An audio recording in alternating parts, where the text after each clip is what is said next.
YT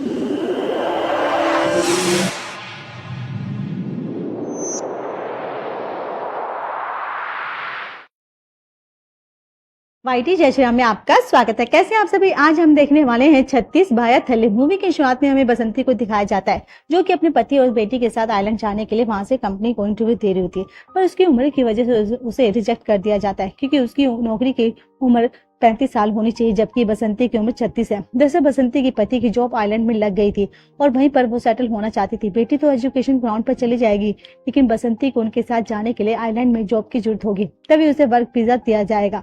इसलिए वहां पर बसंती जॉब करने के लिए पूरी कोशिश कर रही होती है। बाकी यहाँ पर तो वो रेवेन्यू डिपार्टमेंट में कलर की पोस्ट पर है। अब इंटरव्यू से रिजेक्ट होने के बाद बसंती बस से ऑफिस के लिए निकलती है, मगर शहर में प्रेसिडेंट के आने की वजह से ट्रैफिक में फंस कर उसको लेट हो जाती है और उसे अपने सीनियर की काफी उल्टी सीधी भी सुननी पड़ती है।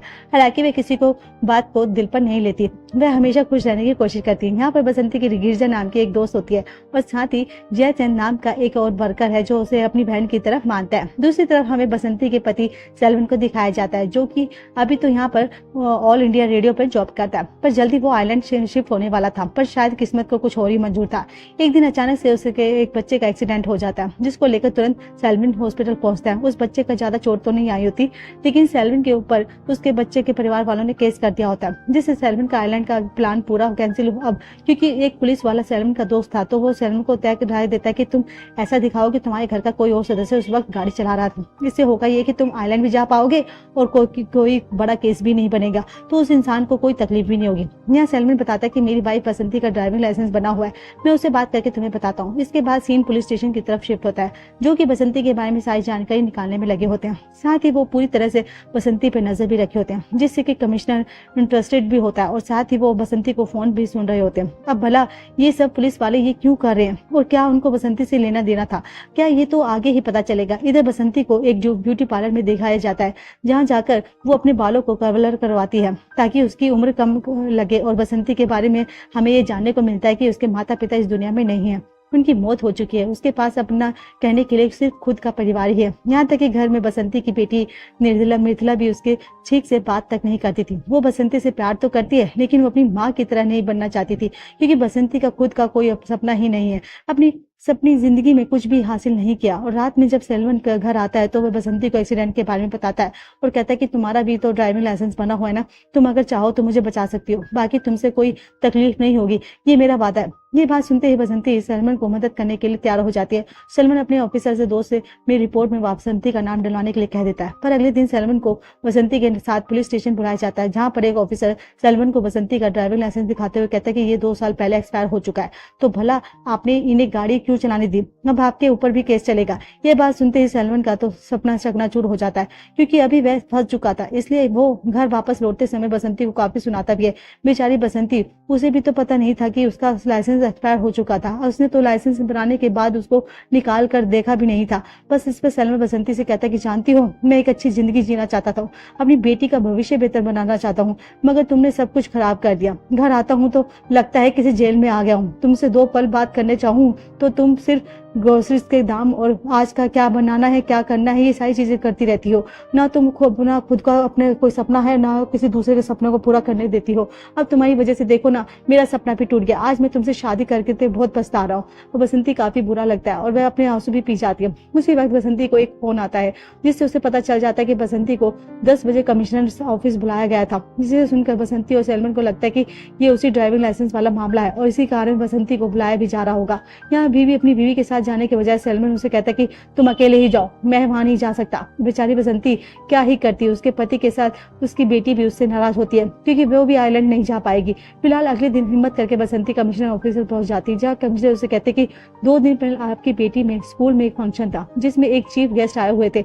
उसी दौरान आपकी बेटी ने उनसे वो एक ऐसा सवाल पूछा है कि उन्होंने उसका जवाब देने के बजाय आपकी बेटी से ही पूछ लिया कि आखिर ये सवाल तुमने मुझे किसने सिखाया था। तो उसने किसी से सुना या उसकी आपकी बेटी मिथिला ने आपका नाम लिया। यही वजह है कि वो चीफ गेस्ट अब आपसे मिलना चाहते हैं। उनके साथ आपको होटल ताज में परसों सुबह का नाश्ता करना है। यही वजह थी कि हमने आपको यहाँ बुलाया। ये बसंती पूछती कि वो चीफ गेस्ट है कौन। सामने से जवाब आता है कि प्रेसिडेंट ऑफ इंडिया, यानी कि भारत के राष्ट्रपति। ये सुनते ही बसंती का मुंह खुला का खुला रह जाता है। वैसे दोस्तों, क्या आपको कभी ऐसी न्यूज़ मिली है या कोई ऐसी बात पता चली जिसको सुनते ही आपका रिएक्शन भी बसंती की तरह रहा हो? कमेंट करके जरूर बताइएगा। कहानी में आगे कमिश्नर बसंती से कहता है कि कल शाम 4 बजे आपको घर में से पिकअप कर लिया जाएगा। आप अपने घर में किसी और सदस्य को लेकर जा सकती हैं। सिक्योरिटी रीजन से वजह से आपको एक रात होटल में बिताना ही होगा और अगले दिन सिर्फ आप ही प्रेसिडेंट के साथ 8 बजे तक ब्रेकफास्ट करेंगे, क्योंकि आप इंडिया के प्रेसिडेंट के स्पेशल गेस्ट हैं, तो आप हमारी भी गेस्ट हुई। इस पर बसंती कहती है कि कल मुझे रोड एक्सीडेंट के केस में पुलिस स्टेशन बुलाया गया है। कमिश्नर कहते हैं कि इस बारे में मुझे पता है, इस केस को हम देख लेंगे, आप बस प्रेसिडेंट से मिलने को तैयार रहिए। अब बसंती जब अपने घर और मोहल्ले में ये बात बताती है तो सभी के लिए बड़ी खुशी की होती है। बसंती के साथ उसकी सास वहां जाने के लिए तैयार हो जाती है, मगर इन सब के बीच बसंती सोच रही होती कि आखिर मिथिला ने प्रेसिडेंट से ऐसा कौन सा सवाल पूछा होगा जिसकी वजह से उसकी माँ उसे मिलना चाहती है। बसंती मिथिला से इस बारे में पूछती है तो मिथिला उसे कुछ भी नहीं बताती। सभी को बसंती के बारे में पता चल गया था और वह उसे सभी पहचानने लग गए थे।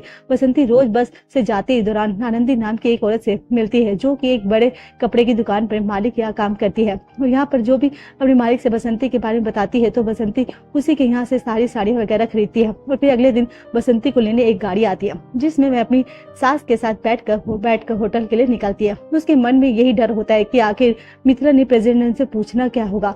होटल में एक रात बिताने के बाद बसंती को प्रेसिडेंट मिलने बुलाया जाता है, जहाँ प्रेसिडेंट के सामने आते ही वह घबराहट की वजह से बेहोश हो जाती है, जिसके बाद बसंती को हॉस्पिटल में शिफ्ट किया जाता है। मगर इस बारे में पूरे देश को पता चल जाता है और सभी बसंती का मजाक बनाने लग जाते हैं। बसंती शर्म के मारे किसी को भी अपना फेस नहीं कर दिखा पाती, पर उसकी दोस्त गिरजा उसे हिम्मत देती है और लोगों के तानों के बीच वह किसी तरह अपने ऑफिस में काम करने आती है। और फिर जब बसंती घर पहुंचती है तो देखती है कि मिथिला स्कूल से आने के बाद रोई जा रही है। वो अपनी माँ से कहती है कि आपकी वजह से ना मैं तो आइलैंड भी जा पा रही हूँ और अब से मेरा यहाँ रहना भी मुश्किल हो गया।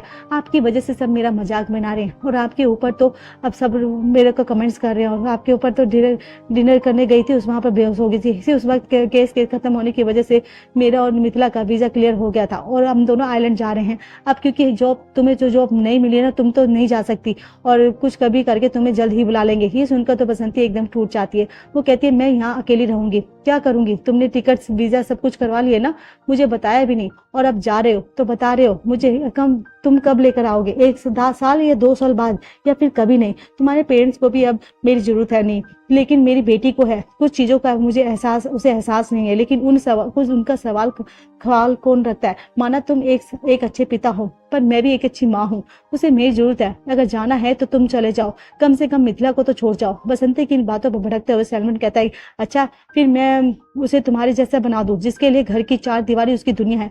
मैं नहीं चाहता कि मेरी बेटी तुम्हारी तरह बने। मैं उसे इस लायक बनाऊंगा कि अपना कोई भी सपना पूरा करने सके, समझे, और कोई लक्ष्य भी पूरा कर सके जिसे वो हासिल करे। सलमान की बातें बसंती को अंदर से काफी चोट पहुंचाती है और वो चुपचाप मिथिला और सलमान को एयरपोर्ट छोड़ने चली जाती है। यहाँ जाने से पहले मिथिला बसंती से पूछती है माँ क्या आपको जानना है मैंने प्रेसिडेंट से क्या पूछा था? जवाब में बसंती ना में सर हिलाती है और फिर मिथिला अपने पिता के साथ चली जाती है। दोनों के जाने के बाद बसंती गिरजा से जब सब रोते हुए शेयर करती है और कहती है मुझे कुछ भी करके वहाँ आइलैंड जाना होगा। वो गिरजा से कहती है कि मुझे फेसबुक बनाने के गिरजा उसे वो फेसबुक खोल करके दिखाती है जिसमें मीम्स और कमेंट्स करके देखकर खुद बसंती को भी बुरा लगता है। फिलहाल अगले दिन ऑफिस में बसंती से मिलने उसकी कॉलेज की दोस्त सुजैन आती है। उसको देखकर बसंती काफी खुश हो जाती है। दरअसल सुजैन इस वक्त पर एक मल्टीनेशनल कॉर्पोरेशन में चीफ मार्केटिंग ऑफिसर है और वो बसंती से इंस्पायर होकर यहाँ तक पहुंची है। असल में वह जब बसंती कॉलेज में थी तब उस वक्त ड्रेस कोड को लेकर कई लड़कियों को कॉलेज से निकाला जा रहा था। उस वक्त बसंती ने सभी को इकट्ठा करके एक हड़ताल की थी और इस मैटर के लिए बिना डरे सीधा प्रिंसिपल से भी भिड़ गई थी। उस वक्त बसंती की हिम्मत से सुजैन काफी इम्प्रेस हुई थी और आज वह जहाँ पर भी है इस कारण है। वो बसंती को मानती है, पर आज जिस बसंती को वो देख रही है वो कोई और ही है। उसकी जिंदगी बदल चुकी है। मतलब बसंती को सपने देखने से डर लगता है। उसके पास वही बहाना है जो देश की सैकड़ों औरतों के पास है कि उनके परिवार की वजह से वो अपने सपनों को त्याग गई है। जो माँ अपने बच्चों के लिए अपने सपनों की कुर्बानी देती है वो बच्चे ही उसे एक दिन ओल्ड एज होम के होल्ड छोड़कर चले जाते हैं, क्योंकि दुनिया सेल्फिश है। वो बसंती को कहती है कि थोड़ा सेल्फिश बसंती तुम्हें भी बनना होगा। अगर तुमने कुछ कर लिया तो कल तुम्हारी बेटी को तुम पर गर्व होगा। सुजैन की सारी बातें सुनकर बसंती के अंदर थोड़ी हिम्मत आती है और वो सबसे पहले के अकाउंट बनाकर उन सभी के लिए एक वीडियो बनाती है जिन्होंने बसंती को ऑनलाइन ट्रोल किया था। उन सभी को बसंती काफी साइकोलॉजिस्ट यानी कि एकदम रूप से जवाब देती है जिससे कि सभी के मुंह बंद हो जाते हैं। बसंती ने अपनी वीडियो में इन शॉर्ट ये कहा कि मैं जब भी पहली बार बेहोश हुई थी एक बच्चे की माँ बनी और तब जो प्रेसिडेंट के सामने बेहोश हुई तो कुछ ना कुछ तो जरूर बनूंगी ना। ये वीडियो हर जगह वायरल हो जाती है, जिससे मिथिला काफी खुश हो जाती है। वो अपनी माँ को वीडियो कॉल करके ये शाबाशी देती है। उसी दौरान हम देखते हैं कि बसंती ने अपनी छत पर ढेर सारी सब्जियां उगाई हैं और कुछ दिनों के बाद बसंती को पता चलता है कि आनंदी अम्मा की तबीयत खराब हो गई, इसलिए वो उनसे मिलने चाहती है। साथ ही वो अपने छत के ऊपर लगी सब्जियां भी दिखा देती है। बसंती को देखकर आनंदी काफी खुश हो जाती है, क्योंकि उसके अपने बेटे भी उसको देखने नहीं आए थे। पर बसंती आनंदी बसंती को दी हुई सब्जियां अपने मालिक को दिखाती है, जो कि अपनी बेटी की शादी में खाने में इसी तरह के ऑर्गेनिक खाने का यूज करना चाहते थे, यानी कि फ्रेश खाना। बसंती की सब्जियों को लेकर काफी इंप्रेस हो जाते हैं और अपनी बेटी की शादी में आने वाले 2000 मेहमानों के हिसाब से वास को 5 महीनों में सब्जियां डिलीवर करने का ऑर्डर दे देते हैं। असल में आनंदी ने अपना बॉस को बताया था कि बसंती ने एक 5 एकड़ की जमीन है जिसमें वो सब्जियां उगाई हैं और शायद उसके पास 5 एकड़ जमीन होती ही नहीं है, इसलिए अब आनंदी की जॉब ना जाए, इसलिए बसंती उन्हें सच नहीं बताती। मगर वो आनंदी पर काफी गुस्सा होती है। पर इन सब्जियों की डिमांड पूरी करने के लिए वो एक वेजिटेबल ट्रेडर से मिलती है। उसे कहती है कि मुझे ऑर्गेनिक सब्जियां चाहिए, जिस पर उसे जवाब मिलता है कि ऐसी सब्जियां तुम्हें पूरे इंडिया में नहीं मिलेगी, क्योंकि लोगों को ऑर्गेनिक से नहीं बल्कि चमकने वाली फ्रेश जैसी दिखने वाली सब्जियां चाहिए होती हैं, वो भी समय से पहले। जैसे सब्जियों के केमिकल्स पेस्टिसाइड होता पता नहीं क्या क्या डालकर उनको एकदम ताजा बना दिया जाता है, जबकि वो अंदर से वैसी ही होती है। क्योंकि एक देश में लोगों को अगर जहर भी सस्ते में दे दिया जाए ना तो वो भी खा लेंगे। अब उसकी बात सुनकर बसंती उसे सब्जी खरीदने का आइडिया ड्रॉप कर देती है। फिर जब वो अपनी छत पर बैठी होती है तभी बसंती को बाकी अगल बगल की छत को देखकर एक आइडिया आता है कि वो अपनी छत की तरह बाकी छतों पर भी तो सब्जियां उगा सकती है। ये बात वो अपने पति के से शेयर करती है, लेकिन जैसे कि उम्मीद थी सिल्वर उसका साथ नहीं देता। वह बसंती से कहता है कि तुम पहले भी प्रेसिडेंट के सामने बेहोश होकर मेरा मजाक दुनिया के सामने बना चुकी हो, अब ये हरकत करके कुछ मत करो प्लीज। तुम तो गवर्नमेंट जॉब कर ही रही हो ना, उससे खुश रहो और आराम से रिटायर होकर घर बैठ जाओ, तुम कुछ नहीं कर सकती। कैसा पति है यार। ये सुनकर बसंती फोन रख देती है। फिर मोहल्ले की औरतों को इकट्ठा करके उनके छत पर रूम वार्मिंग करने के लिए कहती है। इसके लिए औरतें भी तैयार हो जाती है, लेकिन उनके पति तैयार नहीं होते। पति ऐसे ही होते हैं क्या। अब औरतें, क्योंकि औरतों के पास पैसे नहीं है, तो अपने नाम पर बसंती एक लोन लेती है और जोरों जोरों से अपनी छत के ऊपर कई छतों पर ग्रीन हाउस स्कीम के तहत खेती करना शुरू कर देती है। जल्दी उसका पूरा मोहल्ला ग्रीन हाउस खेती करके सब्जियां उगाने लगता है। इसी बीच सुजैन बसंती के लिए रीजनल ऑर्गेनाइजेशनल कॉन्फ्रेंस में एक स्लॉट बुक करती है, जिसमें कई मिनिस्टर्स भी आने वाले होते हैं। सुजैन ने ये इसलिए किया ताकि बसंती अपनी उगाई ऑर्गेनिक सब्जी के बारे में सबसे बता पाए। पर तब बसंती स्टेज पर जाती है तो उसके हाथ से सब्जियों का थैला नीचे गिर जाता है। होता है डर होता है। फिर पहली बार स्टेज पर जाने पर फिर उसे काफी लोग उठाते हैं। बसंती खुद को संभालते कहती है, इन सब्जियों को आपने छू लिया है तो हाथ जरूर धो दीजिएगा, क्योंकि इसमें हार्मफुल केमिकल्स लगे हुए हैं जो कि एक इंसान के लिए जहर से कम नहीं है। आगे वो बताती है कि कैसे पूरा देश केमिकल पेस्टिसाइड्स के और इन सारी चीजों का इस्तेमाल कर रहा है, वो भी स्पेशल खाने में। और इसी से कई सारी चीजें जो है कि ताजा नहीं होती, वो बिल्कुल फ्रेश दिखाई देती हैं। और ऐसी सब्जियां खाकर आजकल यंग एज में लोगों को डायबिटीज, हार्ट प्रॉब्लम, पता नहीं कैसी कैसी बीमारियां हो जाती हैं। पर क्या ही किया जा सकता है पता, क्योंकि जरूरत को देखते हुए सब्जियों को ज्यादा मात्रा में भी तो उगाना है ना।